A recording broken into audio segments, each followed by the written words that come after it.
going now. So just keep me in the focus. Right. And you've been on your blue roller in the shoulder blades, like this, lifting up, and support the weight of your head, right? Yeah, nice and heavy in that head and the hands. You're working like this. And then the knees you've played with, letting them go a little bit side to side. And they're going to take you on a journey eventually to just putting your hips down, getting the back of the shoulder blade, and then landing in the armpit. So the elbow can come down, the head can rest. Whew, you can just be here and do some breathing, and you can also come into the front ribs, and you can do that on both sides. So that's the whole upper heart basket. You can spend a long time in this region, as long as you want. Now, to get below the shoulder blades, we found the best way for you was to get that roller in firm, rest on your elbows, rest back into the bottom ribs, and then let your knees go side to side. This seemed to work really well for you. Good. Then you can get the roller in your waist, flip over the top, and work with the knees side to side on the edges of the pelvis.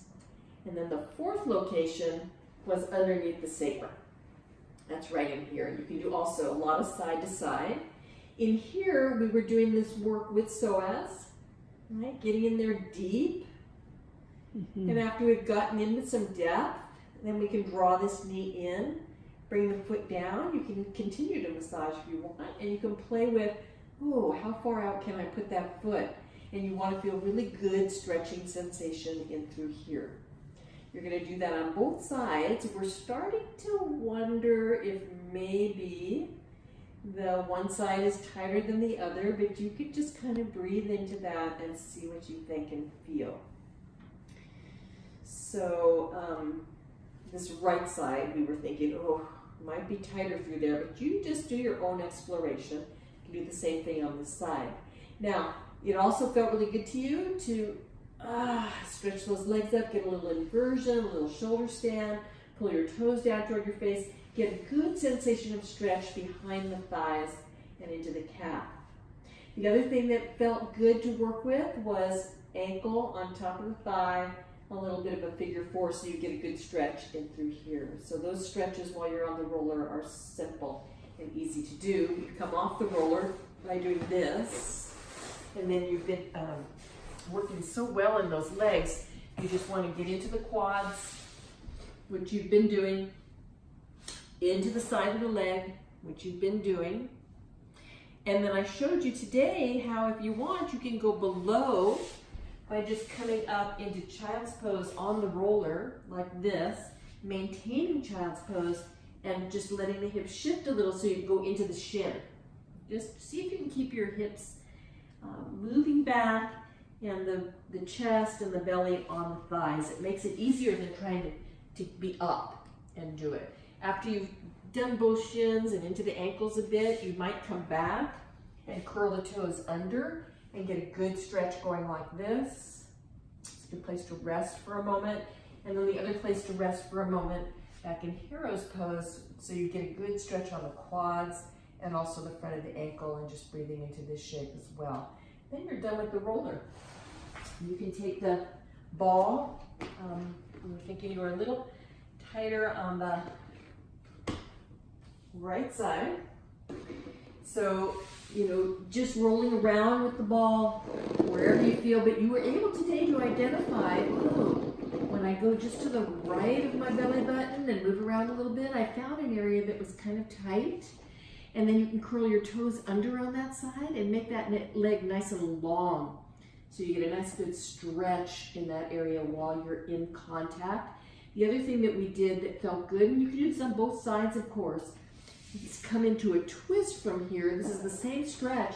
I'm just going to take my left knee and bring it up, stretch my right arm out and over, and come into a twist. This is the same stretch you did on the roller of the right psoas, but we've just added a twist to it. So this is a beautiful place to just land and feel a good stretch, especially if you can feel it in through here. This is really nice. And traditionally, of course, in a twist, we're going to feel this stretch as well on the outside of the left, but what we're feeling hopefully is a good stretch in here on the right. Do it on both sides if you want.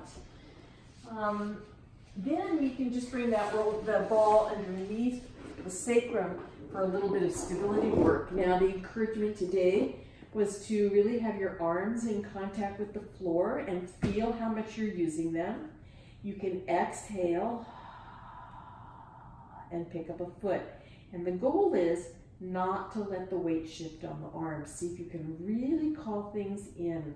The challenge more for you seemed to be, they were different on the two sides. I'm not even gonna say anything there. Just see about, wow, when I exhale, can I pick up a foot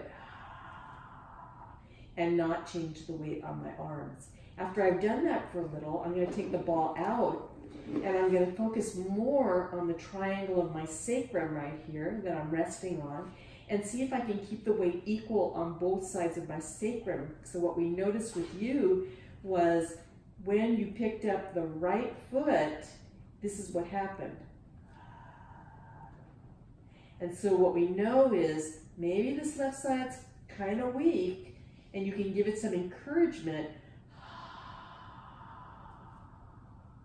so that you can pick up the right foot and that doesn't happen, right? So you don't shift to the other side of the sacrum. You can do this on both sides, but I think your challenge you're gonna find is going to be, whoa, when I pick up this right foot, I really have to focus over here. So, but you see what arises for you. So that's really it on what you were working on your mat. And then in standing, we played a little bit with queuing up because we're noticing that you're over here, right? You're just over here. So what can you do? You might think, wow, on an exhale, I might firm up left. And on an inhale, I might think, I'm gonna lengthen up through the whole right leg because that got you a bit more centered so that you weren't over here. So from here, it was exhaling and inhaling. That's something to play with in standing, thinking about these lower quadrants. I think we got it all on there. All right.